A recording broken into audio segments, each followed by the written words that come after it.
Bienvenue à toi, cher auditeur.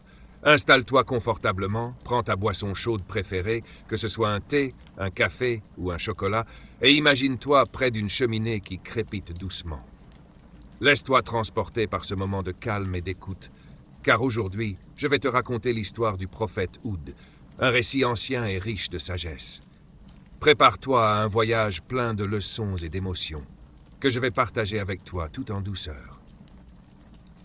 Il y a bien longtemps, dans une région désertique appelée Ad, vivait un peuple puissant et fier.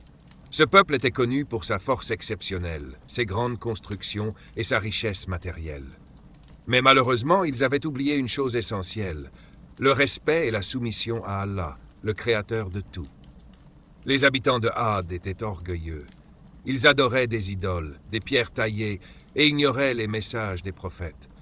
Leur arrogance les poussait à maltraiter les faibles, à dépenser sans retenue et à rejeter toute idée de responsabilité envers leur Seigneur. C'est dans ce contexte qu'Allah envoya un homme exceptionnel, un homme droit et humble, nommé Houd. Ce prophète avait pour mission de rappeler à son peuple la vérité, de les guider vers le monothéisme et de les appeler à abandonner leurs mauvaises pratiques. Imagine un instant la difficulté de cette tâche. Se dresser contre un peuple fier qui se croyait invincible et leur dire que leur richesse et leur puissance ne leur serviraient à rien s'ils rejetaient Allah. Houd commença par enseigner avec patience et douceur. Il expliqua que la vie ne se limite pas aux plaisirs éphémères et aux biens matériels. Il rappela que le vrai bonheur vient de la foi, de l'obéissance à Allah et du respect des lois divines. Mais son peuple restait sourd à ses paroles. Il préférait l'orgueil à l'humilité, les idoles à la vérité.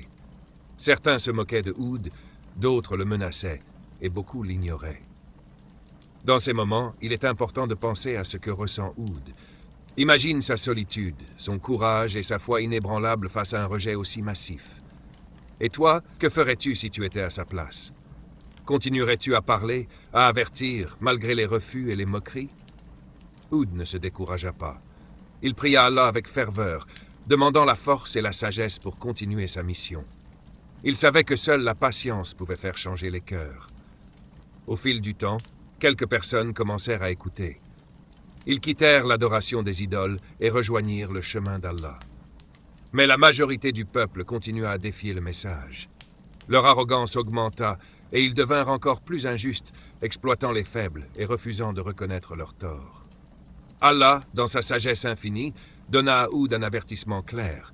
Si le peuple ne revenait pas à la vérité, un châtiment sévère tomberait sur eux. Alors, Houd appela son peuple à se repentir, à changer leur comportement et à revenir à l'adoration du Dieu unique. Cette période fut un moment crucial.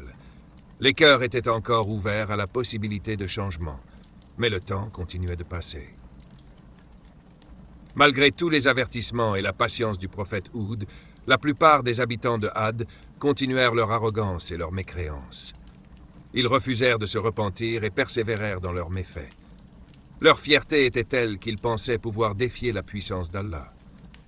Ils se moquaient ouvertement de Houd, rejetant ses paroles et persistant dans l'idolâtrie et l'injustice. Mais Allah, dans sa justice parfaite, prépara une punition exemplaire pour ce peuple. Un vent violent, un vent terrible, souffla pendant plusieurs jours et nuits. Ce vent était si fort qu'il détruisit tout sur son passage, les maisons, les arbres et même les montagnes. Ce vent ne faisait pas que souffler, il emportait avec lui la puissance destructrice d'Allah, un rappel sévère que personne ne peut défier sa volonté. Les habitants de Had furent balayés, emportés par cette tempête divine, tandis que ceux qui avaient cru et suivi Houd furent sauvés. Ce récit nous montre combien la patience, la persévérance et la foi sont importantes, mais aussi que le refus de se tourner vers Allah peut entraîner de graves conséquences. Houd continua à rappeler à son peuple que seul Allah détient la véritable puissance et que la grandeur d'un être ne se mesure pas à sa richesse matérielle ou à sa force physique, mais à sa soumission au Créateur. La leçon pour nous aujourd'hui est claire. Nous devons toujours rester humbles, respecter les enseignements divins et écouter les appels à la vérité, même lorsque cela semble difficile ou impopulaire. Cela nous invite aussi à avoir de la compassion et de la patience, envers ceux qui ne partagent pas notre foi ou nos valeurs, tout en restant ferme dans nos convictions. Et maintenant, si cette histoire t'a plu, si elle t'a touché, je t'invite à t'abonner à cette chaîne pour découvrir d'autres récits inspirants des prophètes et de l'histoire de l'islam. N'oublie pas de liker cette vidéo pour soutenir notre travail et de la partager avec tes amis et ta famille, afin que ces messages précieux puissent toucher le plus grand nombre. Pour aller plus loin et approfondir ta connaissance, rends-toi sur muslimguide.fr, un site complet qui propose des ressources, des quiz et des vidéos sur l'islam adaptés à tous les âges. Tu peux aussi retrouver cette histoire au format livre pour enfants, joliment illustré, sur muslimguide.fr/boutique. Offrir ce livre, c'est faire un cadeau précieux à un proche, tout en aidant cette chaîne à se développer. Merci de ta fidélité, et à très bientôt pour une nouvelle histoire pleine de sagesse et d'espoir.